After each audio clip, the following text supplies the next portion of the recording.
Hello, everybody. What's up? I just got finished running on a treadmill about 10 feet that way.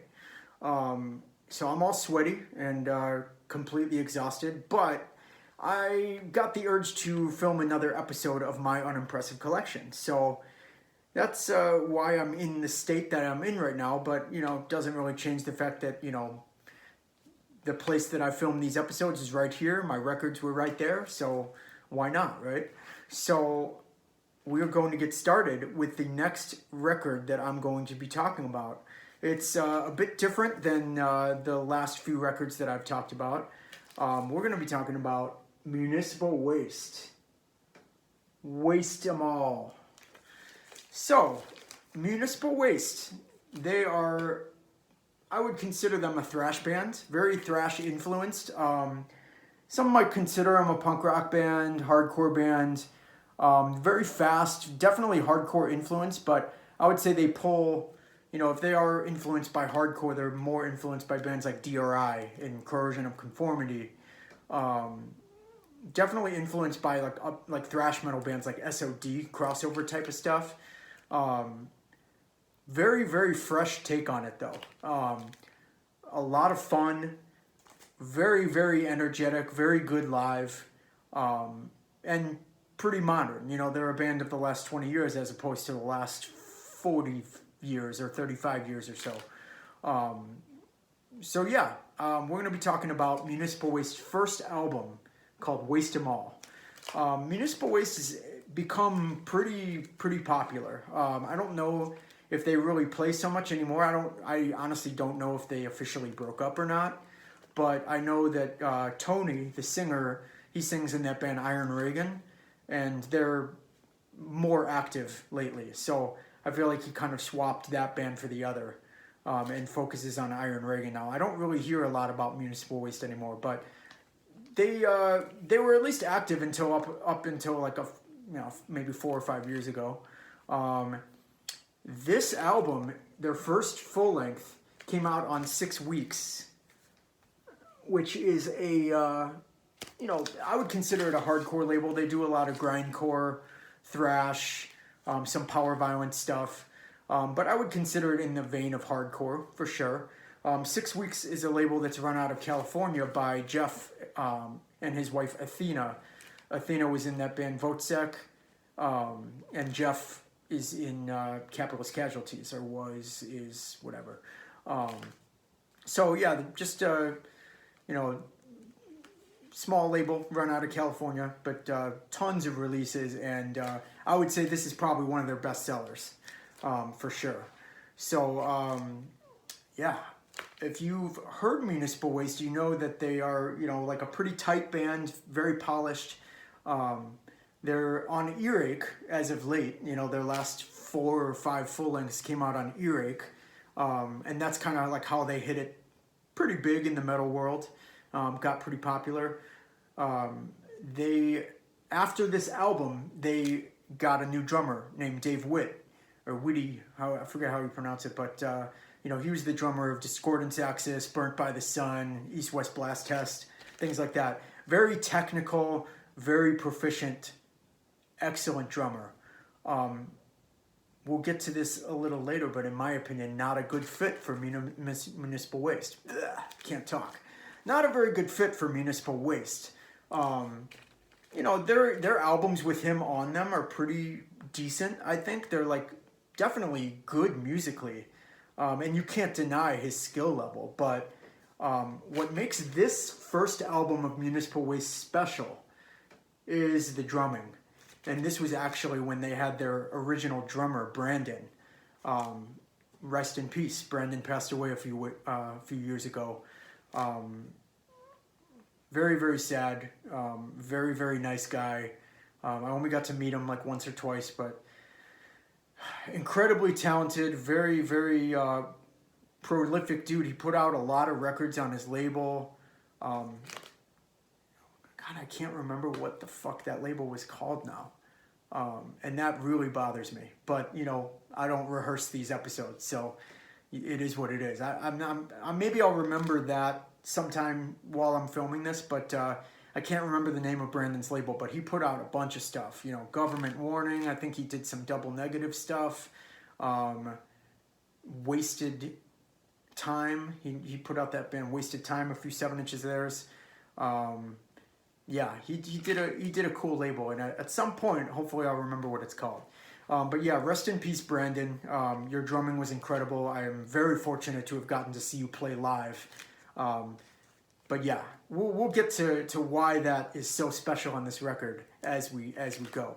But if I'm gonna be completely honest with why this is the best Municipal Waste record by far, it's because this is where the band was at their most raw, not sloppy, still a very tight band, but just completely balls to the wall, chaotic thrash, nutso core, like just super fast, like so fast that you can't even keep up.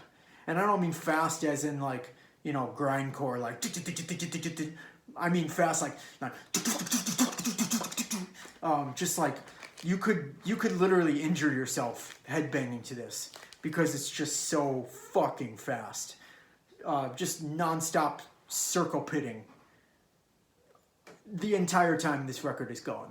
Even during like the slower kind of moshier parts where it's just like, you know, that classic like crossover thrash breakdown kind of SOD style, like even then I just want to put a bandana on and just circle pit. I'm kind of just like going off on this, the content of this, but that's just how good it is. Record starts out with the Executioner intro, and it's just right off the bat, amazing drumming. It starts out like, and then it goes, you know what? Maybe it's best that you just listen to it, because my energy might be like amusing somewhat, but it's not as good as the record. Okay, I promise you. This record is better than me going like, yeah. So the intro right off the bat is just like, it's got just riffs, you know?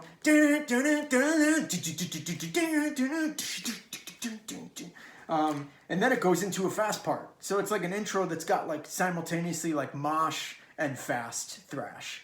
And then it goes right into Sweet Attack. The drumming on this is just like, the fills are like, Brandon hits his drums so hard, I don't even know how you can get the speed that he got while also hitting his drums so hard. His drum fills, it's like you don't lose any power when he does his drum fills. It's just every hit is as hard as if he was just like individually hitting it one at a time. That's how loud the fills are. The drums are also recorded incredible on this. The recording on this album is absolutely perfect. It sounds great. It doesn't even, I wouldn't even call it a raw recording. It's definitely somewhat of a metal recording, but it's done in a punk, I don't know what the fuck I'm trying to say. It's not raw. It's not raw. It's a punk rock recording, but it's also a metal recording. They bring out the heavy metal in their sound, but it's still recorded like a punk rock record. That's what I was trying to say. Moving on to the track lists on this: Mutants of War, Knife Fight, Drunk as Shit. These are all classics. There is not one throwaway track on here. There's no filler. I would say that my favorite track on this album is Substitute Creature. Okay, you know what? Let's bust out the lyrics because they're amazing. The lyrics to Substitute Creature.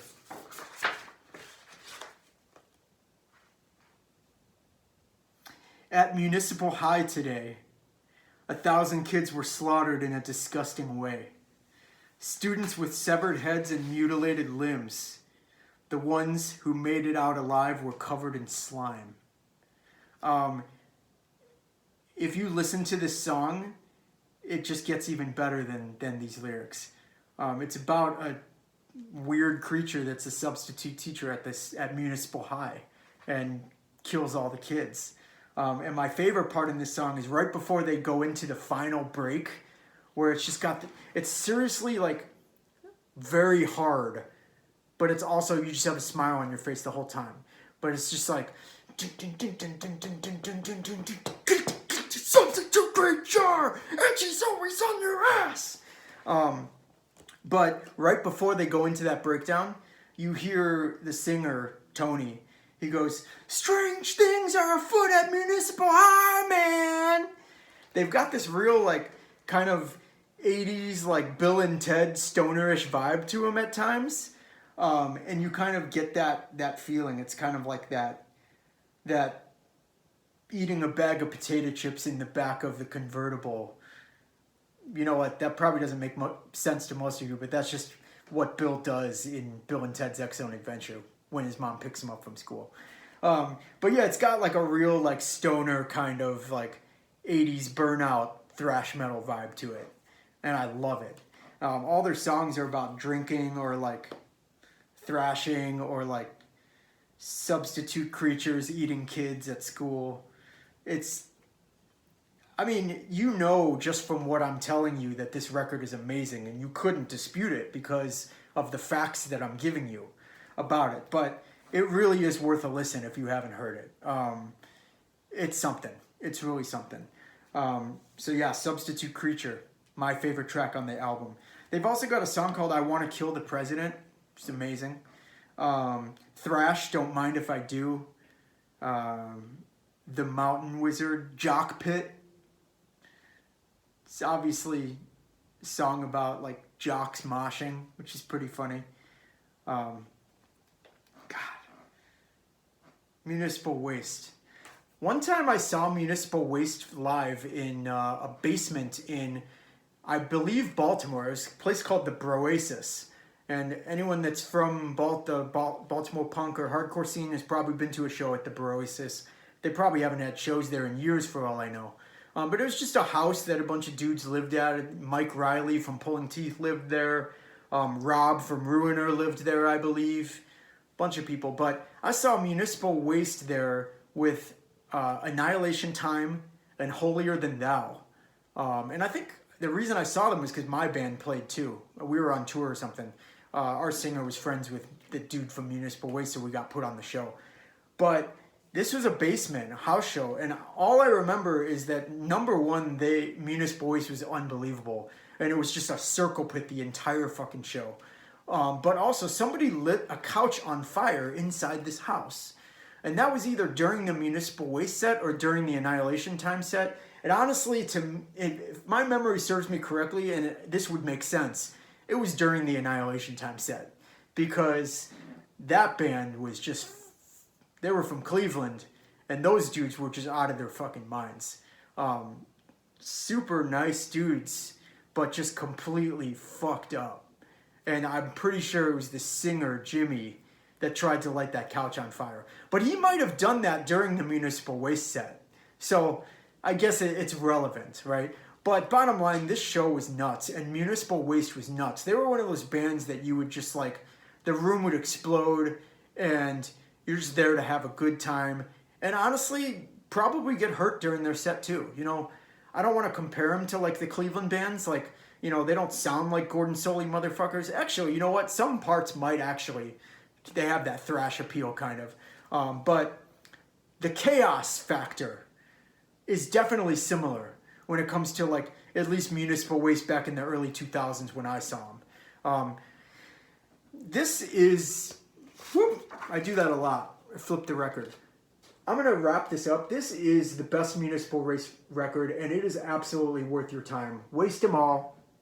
Listen to it. It is just nonstop chaos. It is fantastic. It is technical, yet also punk, and just completely nuts. Check it out, and I will talk to you next time. Have a good day.